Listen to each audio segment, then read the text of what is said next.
নমস্কার স্বপনবাবু, আমি শুভাশিস সংবাদ সোচ্চার থেকে এই মুহূর্তে আপনাকে স্বাগত জানাই। আজকে আমাদের যে বিষয়টা নিয়ে আপনার কাছে আসা, যে আপনার প্রতিক্রিয়া নেব, সেটি হচ্ছে, আপনি জানেন যে কসবা থানা এলাকায় কসবা ল কলেজে গত 25শে জুন একটি বীভৎস নৃশংস বর্বরোচিত একটি ধর্ষণের ঘটনা ঘটেছে, গণধর্ষণের ঘটনায়, যেখানে একটি ল কলেজের ছাত্রীকে, তাকে সেই কলেজেরই অশিক্ষক এক ব্যক্তি, তিনি তৃণমূলের ছাত্র নেতা হিসেবে একসময় ওই কলেজেই পড়াশোনা করেছেন, পরবর্তী সময় ওই কলেজেরই তিনি চাকরি করতেন।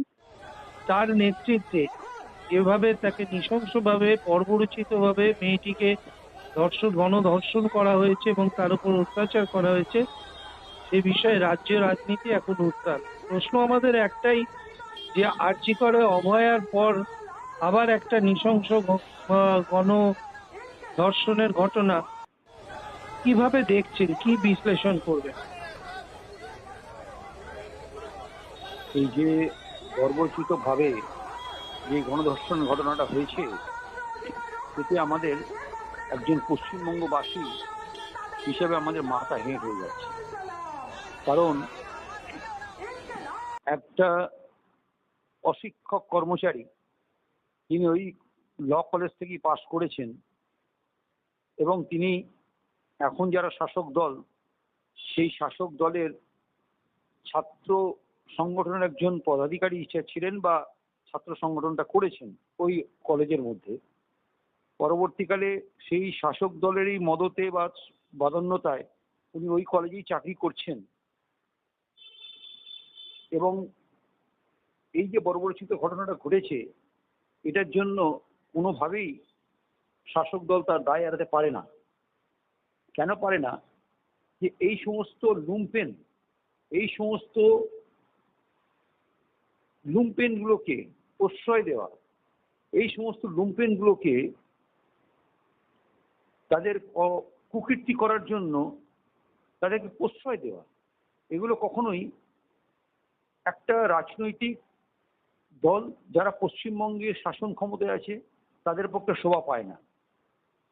পশ্চিমবঙ্গের মানুষ 2011 সালে কংগ্রেসের সঙ্গে জোট করে এই দলটা যখন ক্ষমতায় এলো, তখন তারা চেয়েছিল যে 34 বছরের সেই একটা অপশাসনের পাহাড়কে, দুর্নীতিগ্রস্ত পাহাড়কে, এবং একটা যে অরাজকতা পশ্চিমবঙ্গে বিভিন্ন রাজনৈতিক সংগঠনের উপর চলতো, বা নারী ধর্ষণের ঘটনা ফটো, এরকম অনেক কিছু আমরা দেখেছি সেই সময়, তাদেরকে সরিয়ে একটা ফ্রেশ মুক্ত বাতাসে তারা বাঁচতে চাইছিল। কিন্তু 1-1.5 বছর পর থেকে কংগ্রেস বেরিয়ে যাওয়ার পর থেকে সেই সরকারের এইরকম ভাবে অধঃপতন, সেই সরকারের যারা মাথারা, তারা এটাকে নিয়ে একবারও চিন্তা ভাবনা করছে না।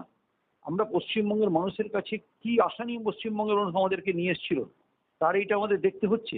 একটা সেই কলেজের একটা ছাত্রী, ল কলেজের আইন পড়া ছাত্রী, সে আজকে এইভাবে ধর্ষণ হচ্ছে, এইভাবে বর্বরচিতভাবে তার উপর অত্যাচার হলো, ভাষায় প্রকাশ করা যায় না।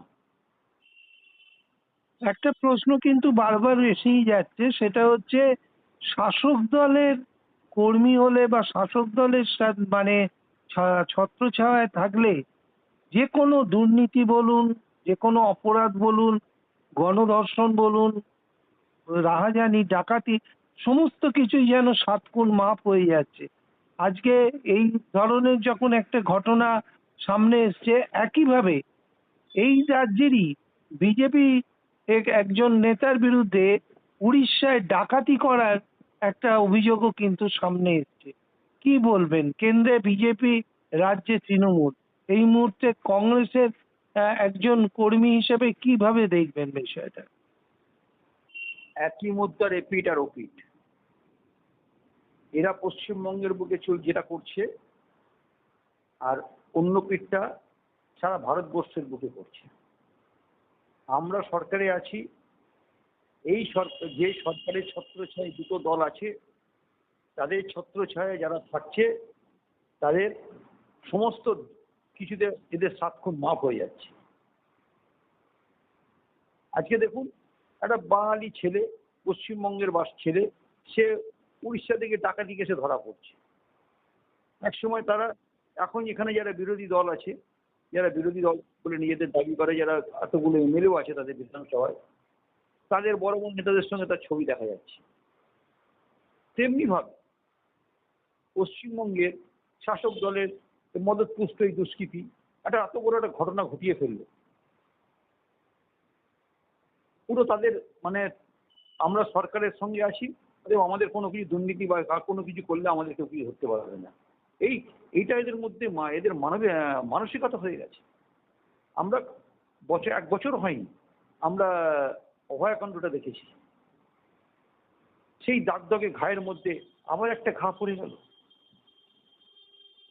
এগুলোকে একটা বিষয় আপনার দৃষ্টি আকর্ষণ করব, সেটা হচ্ছে যে কোনো ধরনের মানে ক্রাইম বলুন, এই কিছুদিন আগে কালীগঞ্জ বিধানসভা উপনির্বাচনেও দেখা গেল যে মিছিল থেকে বোমা মেরে একটি 8 বছরের মেয়েকে তাকে খুন করা হলো। একটা মর্মান্তিক ঘটনা ঘটলো এবং প্রতিটা জায়গায় দেখা যাচ্ছে শাসক দলের একটা ইনভলভমেন্ট, যে রাজ্যে বলুন আর কেন্দ্রেই বলুন, শাসক দলের যা ছত্রছায়া থাকলে মানে যে কোনো অপরাধ করে ছাড় পেয়ে যাওয়া যায়, এরকম একটা মানসিকতা তৈরি হচ্ছে। এটাকে মানে কিভাবে বলবেন, কি এর কি ব্যাখ্যা দেবেন? এটা তো সোজা দিলাম যে শাসক দলের ছত্রছায়ায় থাকলে 7 খুন মাপ, এবং এদের এই সাহসটা হয় কি করে? আমরাও তো রাজনীতি করেছি, আমরা বিরোধী রাজনীতি করেছি, আমরা চোখের সামনে আমরা সিপিএম এর অরাজকতা দেখেছি পশ্চিমবঙ্গে। আমরা তখনও আমাদের শাসক দল হিসেবে আমরা, কংগ্রেস ছিল সর্বভারতীয় দল, রাজ্যে কেন্দ্রে শাসন করত। কংগ্রেসের কোনো কর্মী বা নেতা যদি এইরকম মানসিকতা হতো বা এরকম কোনো কিছু এর থেকে করতো, আমরা দেন অ্যাকশন নিয়ে তাকে বাধ্য করে দেওয়া, তার উপর খুব কঠিন পদক্ষেপ নিতাম। সেই সময় তো আমাদের অনেক রাজ্যে ক্ষমতায় ছিলাম কংগ্রেসের শাসন অবস্থায় কেন্দ্রে। বিভিন্ন রাজ্যে কোনোদিন তো এইরকম ঘটনাগুলো ঘটতে দেখিনি। আজকে যেন মানে এই ব্যাপারটা যেন লাগাম ছাড়া হয়ে গেছে। সে বিভিন্ন বড় বড় নেতারা, আপনি দেখুন না, বিজেপির উত্তরপ্রদেশের যে সমস্ত এমএলএ ফেমেলে মন্ত্রী, তারা কিরকম ভাবে করছে।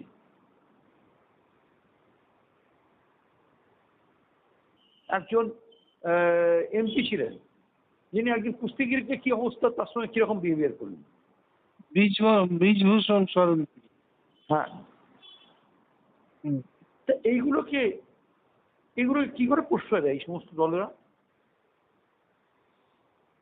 একবার তো ভেবে দেখে না যে তাদের উপর আস্থা নিয়ে ভারতবর্ষের মানুষ বা পশ্চিমবঙ্গের মানুষ যেই শাসক দলে থাকুক, তাদেরকে তো জনগণ তাদের উপর বিরাট আশ্বাস নিয়ে তাদেরকে আজকে এই জায়গায় সরকারে নিয়ে এসেছে। আরে মিনিমাম তো তাদের মানুষের যে তাদের উপর যে আস্থা বা ভরসা, সেটা তো দিতে শিখবে। একটা প্রশ্ন, সেটা হচ্ছে এটা কি শুধু রাজনৈতিক ভাবে দেখবেন, না একটা সামাজিক অবক্ষয় বলেও মনে করে? সামাজিক অবক্ষয় তো অবশ্যই। সামাজিক অবক্ষয় না হলে এই জিনিসটা হয় না। তার সঙ্গে যদি রাজনৈতিক সামাজিক অবক্ষয় এই জন্য হয়েছে, এরা ভেবে নিয়েছে, এই সমস্ত দুষ্কৃতীরা ভেবে নিয়েছে যে তারা রাজনৈতিক দলের মধ্যে ঢুকে গেলে, যারা বিশেষ করে সরকারে থাকে, তাদের জামাটা গায়ে পড়ে নিলেই 7 খুন মাপ। আমরা দেখেছি তো ওই যে আপনার আরজি করে যেই ছেলেটার যাবজ্জীবন কারাদণ্ড হলো অভয়াকাণ্ড, সে তো নাকি শুনেছিলাম শাসক দলের মদতে ছিল। এখন থেকে কোর্ট মানে যাবজ্জীবন সে কারাদণ্ড। সে শুধু শাসক দল নয়, পুলিশেরই একটা ফ্রন্টে ছিল, পুলিশেরই সিভিক ভলেন্টিয়ার ছিল। সিভিক ভলেন্টিয়ার ছিল। তাহলে এগুলো তো যে সেই সময় তো সরকারেরও তো দরকার, প্রশাসনের তো দরকার এগুলোকে একটু রেকটিফাই করা। অনেক ক্ষেত্রেই আমরা দেখি যে বিভিন্ন জায়গায় আমাদের অভিজ্ঞতাতেই দেখেছি, বিভিন্ন স্বাস্থ্য কেন্দ্রে বলুন, থানাতে বলুন, বিভিন্ন জায়গায় একটা মসৃণ দুর্নীতির একটা বিষয় দেখি। সর্বত্র একটা তোলাবাজি দুর্নীতি একটা রয়েইছে। এগুলো জেনেও সরকার কখনোই কোনো সদর্থক পদক্ষেপ নেয় না বলে বারবার অভিযোগ ওঠে। তা সত্ত্বেও যে এই জিনিসগুলো চলছে এবং তারই ফলশ্রুতিতে আজকে এত বড় বড় ক্রাইম হয়ে যাচ্ছে, এইটা আপনি কি বার্তা দেবেন? দেখুন, ছোট মুখে বড় কথা বললে অনেক কিছু হবে, যেহেতু আমরা পশ্চিমবঙ্গের সরকারে নেই অথবা কেন্দ্রীয় সরকারে নেই। তবে এই যে এই ঘটনাগুলো ঘটছে, এই ঘটনাতে যদি কোনো খুব কড়া পদক্ষেপ শাসক দলগুলো নেয়, সে কেন্দ্রে বলুন রাজ্যে বলুন দুক্ষেত্রে, তাহলে কিন্তু এই অপরাধী একটু চিন্তা ভাবনা করবে, একটু ভয় পেয়ে যাবে যে আমি এই সমস্ত কাজ করলে আমি সেই পার্টি আমার আমার রাজনৈতিক দল বা আমি যে রাজনৈতিক দলের মতাদর্শে বিশ্বাস করি বা যার সঙ্গে ঘুরি তারা আমার পাশে দাঁড়াবে না। এই পদক্ষেপ বা এই একটা যদি আপনার বার্তা দেওয়া যায়, তাহলে দেখুন অপরাধীরা অনেকটা ঠান্ডা হয়ে যায়। প্রশাসনের ক্ষেত্রে তাদের উপর যদি একটা কড়া পদক্ষেপ নেওয়া যায়, একটা দুটো ইনসিডেন্টের ক্ষেত্রে করুক না, দেখবেন কালকে থেকেই সমস্ত সেই বিশেষ করে পশ্চিমবঙ্গের ক্ষেত্রে আমাদের মাননীয় মুখ্যমন্ত্রী একটু কড়া পদক্ষেপ নিয়ে নিন এদের বিরুদ্ধে। না, মাননীয় মুখ্যমন্ত্রী তো একটা আইনও পাস করেছে। সেই হ্যাঁ। আইনটাও তো সেটা এক অপরাজিতা বিল যেটা নিয়ে এসেছিলেন, সেই হুম। বিলটাও তো এখনো রাষ্ট্রপতি সাইন করেনি।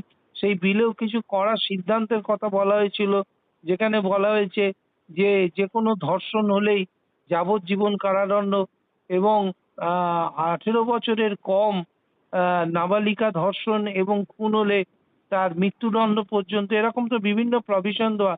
তা সত্ত্বেও সেই অপরাজিতা বিল তো আজও পর্যন্ত সেন্ট্রাল গভর্নমেন্ট পাস করছে না। সেক্ষেত্রে পাস রাজ্য করেনি। সরকারের কি করার আছে?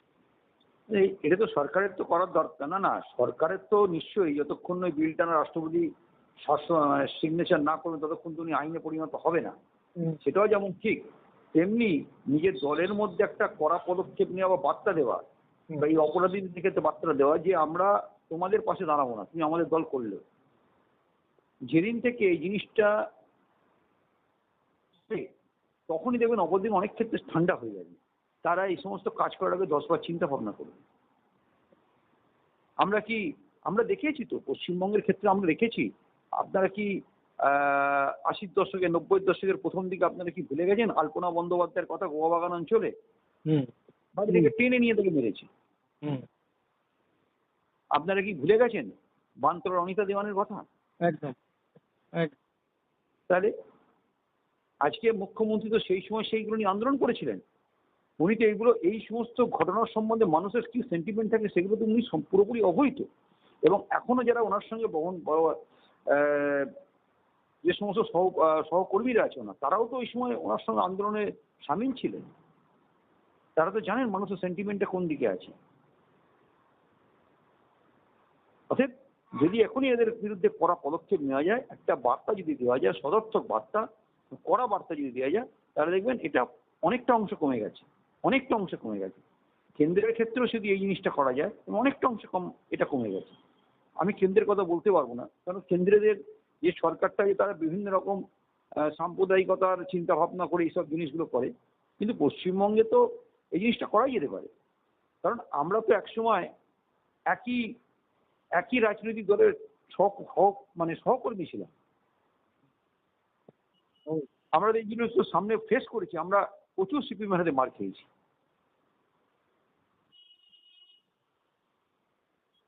তো সেই সময় আমরা যখন আন্দোলন চলেছি সেই সমস্ত ব্যাপারগুলো নিয়ে যখন আন্দোলন করেছি, অতএব আজকে যে ব্যাপারটা আমরা বুঝতে পারছি মানুষের সেন্টিমেন্টটা কোন জায়গায় আছে। একটু সেন্টিমেন্টের দিকে তাকালে যদি সমস্ত কিছু ভুলে গিয়ে যদি সেন্টিমেন্টের দিকে তাকানো যায়, তাহলে আমার মনে হয় জিনিসটা খুব স্ট্রং হবে এবং পদক্ষেপটা খুব ভালো হবে। ধন্যবাদ স্বপনবাবু আপনার প্রতিক্রিয়া দেওয়ার জন্য। ভালো থাকবেন।